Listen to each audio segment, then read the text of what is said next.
എനിക്ക് സത്യം പറഞ്ഞാൽ എനിക്കൊരു വലിയ അഭിമാനം തോന്നി. കേരളത്തിൻ്റെ ചീഫ് സെക്രട്ടറി അത്രയും ഒരു പവർഫുൾ ആയിട്ടുള്ളൊരു പോസ്റ്റാണ് ഇട്ടിരിക്കുന്നത്.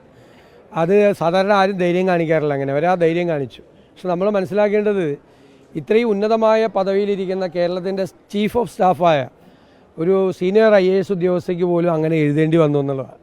അപ്പോൾ കേരളം തമ്മിൽ പുരോഗമന കേരളമാണ് എന്നൊക്കെ നമ്മൾ അഭിമാനിക്കുന്നെങ്കിലും ഒരുപാട് പേരുടെ മനസ്സുകളിൽ യാഥാസ്ഥിതികമായ ചിന്തയാണ്. എന്താണ് കറുപ്പിൻ്റെ കുഴപ്പം? കറുപ്പിനെന്താ കുറവ്? ഞാൻ പറഞ്ഞില്ല, എൻ്റെ അമ്മയുടെ നിറവും കറുപ്പായിരുന്നെന്ന് ഞാൻ പറഞ്ഞു. എനിക്ക് ചെറുപ്പത്തിലെ സങ്കടം അമ്മയുടെ പോലത്തെ കറുപ്പാകാൻ പറ്റിയില്ലല്ലോ എന്നാണ്. കറുപ്പിനെന്താ കുഴപ്പം? അത് തിരിച്ച് ചോദിച്ചു എന്നുള്ളതാണ് ആ പോസ്റ്റിൻ്റെ ഏറ്റവും വലിയ ഒരു പ്രസക്തി. അതിലൊന്നും ഒരു കാര്യമില്ലാത്ത കാലമാണ്. മാത്രമല്ല, അങ്ങനെ ചിന്തിക്കുന്നത് പോലും പൊളിറ്റിക്കലി ഇൻകറക്റ്റാണ്. ആലോചിക്കാൻ പോലും വയ്യാത്ത ഇതാണ്. അപ്പോൾ കേരളം ഇപ്പോഴും യാഥാസ്ഥിതിക ചിന്തകൾ, വർഗീയതയുടെ കാര്യത്തിലാണെങ്കിലും ഇത്തരം കാര്യങ്ങളിലാണെങ്കിലും ഒരുപാട് യാഥാസ്ഥിതിക ചിന്തകൾ വച്ചു പുലർത്തുന്ന ഒരു സ്ഥലമാണ് എന്നുള്ള ഓർമ്മപ്പെടുത്തൽ കൂടിയാണ് ശരിക്കും ഈ പോസ്റ്റ്. ഉണ്ടാകണം, ഉറപ്പായിട്ട്. പുതിയ തലമുറയിലേക്ക് അത് പോകരുത്.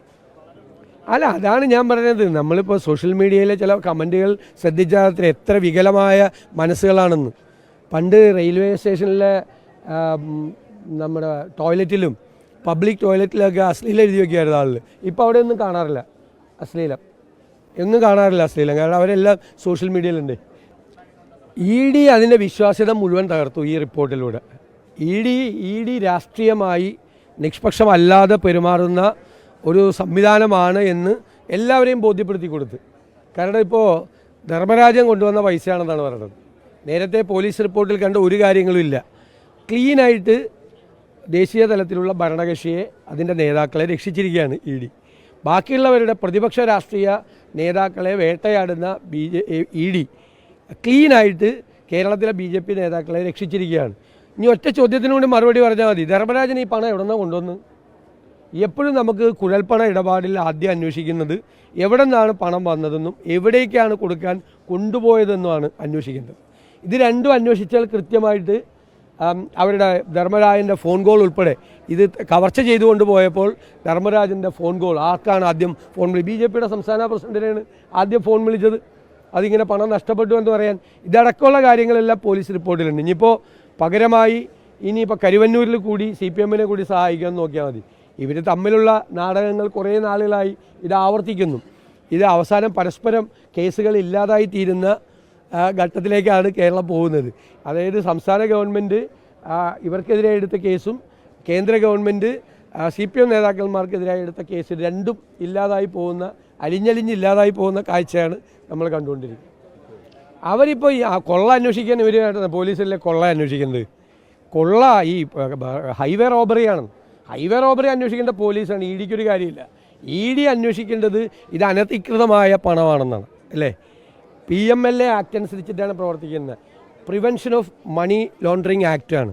മണി ലോണ്ടറിങ്ങിനെതിരായിട്ട് അന്വേഷിക്കണം. മണി ലോണ്ടറിങ് വരുമ്പോൾ എവിടെ നിന്നാണ് ഈ പണം വന്നിരിക്കുന്നത്? ഇത് കള്ളപ്പണമാണോ, ഇത് വൈറ്റ് മണിയാണോ എന്ന് അന്വേഷിക്കേണ്ട ജോലിയാണ്. PML ആക്ട് അനുസരിച്ച് അന്വേഷിക്കേണ്ടത് ED. അത് ഞങ്ങളല്ല അന്വേഷിക്കേണ്ടതെന്ന് പറഞ്ഞാൽ ഇൻകം ടാക്സിൻ്റെ ജോലി അല്ല അത്, അല്ലേ? വൈറ്റ് മണിയാണോ ബ്ലാക്ക് മണിയാണെന്നാണ് പ്രിവെൻഷൻ ഓഫ് മണി ലോണ്ടറിങ് ആക്ടിൻ്റെ പ്രൊവിഷൻ അനുസരിച്ചിട്ടാണ് ED അന്വേഷിക്കേണ്ടത്. ഇനിയിപ്പോൾ അവരെ പഠിപ്പിച്ചു കൊടുക്കേണ്ട സ്ഥിതിയാണ് നമ്മുടെ. അത് അവർ സ്വാഭാവികമായിട്ട് ഇന്നലെ പറയും. കാരണം അവരെ ആ സീറ്റിൽ ഇരിക്കാൻ പോലും യോഗ്യതയുള്ള ആളല്ല എന്ന് ഇന്നലെ അവർ തെളിയിച്ചു. അവർ രാഹുൽ മാങ്കൂട്ടത്തിനെ പോലത്തെ ഒരു പ്രധാനപ്പെട്ട ഒരു പുതിയ അംഗം പ്രസംഗിച്ചുകൊണ്ടിരിക്കുമ്പോൾ അവർ 3-4 പ്രാവശ്യം എഴുന്നേറ്റാണ് ചീത്ത വിളിച്ചത്. എല്ലാവരും കണ്ടുകൊണ്ടിരിക്കുക, ഞങ്ങളെല്ലാവരും. അതിൻ്റെ തലേ ദിവസവും അവർ മറ്റുള്ള PK ബഷീർ സംസാരിച്ചപ്പോഴൊക്കെ ഉണ്ടായി. മറ്റു മന്ത്രിമാർ പോയി ഇവരെ സാന്ത്വനിപ്പിക്കായിരുന്നു, മിണ്ടാതിരിക്കാൻ പറഞ്ഞിട്ട്. ഞങ്ങളെല്ലാം കണ്ടുകൊണ്ടിരിക്കുകയാണ്. ഇന്നലെ അവർ പറഞ്ഞത് ഇപ്പം മൈക്കിൽ കൂടി പറഞ്ഞതല്ല, പോടാ ചെറുക്കാന്ന് ഞങ്ങൾ കേട്ടതാണ്. പിന്നെ മൈക്കിൽ കൂടി പറഞ്ഞത് എന്താണ്? ഒരു നിയമസഭയിൽ ഒരു അംഗം പ്രസംഗിച്ചതിനെ വെർബൽ ഡയേറിയ എന്ന്, അതായത് വാക്കിലൂടെയുള്ള അതിസാരം എന്ന് പറയുന്ന എത്ര അധിക്ഷേപകരമായ ഒരു പരാമർശമാണ് വെർബൽ ഡയേറിയ എന്ന് പറയുന്നത്. തെറി പറയുന്നതിനേക്കാൾ മോശമായിട്ടുള്ളൊരു പ്രയോഗമല്ലേ? ഒരു ഉന്നത വിദ്യാഭ്യാസ മന്ത്രി. എനിക്കൊന്നും അവർക്ക് മറുപടി പറയാനില്ല. എനിക്ക് ഒറ്റ സങ്കടം മാത്രമല്ല, ഇവർ പ്രൊഫസറാണ്. ഇവർ പഠിപ്പിച്ച കുട്ടികളെ കൊടുത്ത് ഓർത്താണ് എനിക്ക് ഭയങ്കര സങ്കടം. അത് സത്യമല്ലേ? 10-20 വർഷം മുമ്പ് UDF ഗവൺമെൻറ് ഇക്കാര്യവുമായി മുന്നോട്ട് വന്നപ്പോൾ അതിനെ എതിർത്ത ആളുകളാണ് ഇവരെല്ലാവരും. അന്ന് നമ്മൾ വിദേശ സർവകലാശാലകൾ കേരളത്തിലേക്ക് വരുമായിരുന്നുവെങ്കിൽ ഈ ബ്രെയിൻ ഡ്രെയിൻ, നമ്മുടെ ഈ കുട്ടികളുടെ കൊഴിഞ്ഞുപോക്ക്, 10,000-കണക്കിന് കുട്ടികളുടെ ക്രീമായിട്ടുള്ള കുട്ടികൾ വിദേശ രാജ്യങ്ങളിലേക്ക് പോകില്ല. അവർ ഇവിടെ നിന്ന് പഠിക്കുകയും ഇവിടെ നിന്ന് ടെക്നോളജി ഓറിയൻറ്റഡ് ആയിട്ടുള്ള സർവകലാശാലകൾ വന്ന് ഇവിടെ തന്നെയുള്ള ജോലി സാധ്യതകളൊക്കെ ഉണ്ടാകുമായിരുന്നു. എല്ലാ കാര്യവും വൈകിയല്ലേ ഇവർ പറയുള്ളൂ. അദ്ദേഹത്തിൻ്റെ പോസ്റ്റ് കറക്റ്റാണ്, ശശി തരൂരിൻ്റെ പോസ്റ്റ്.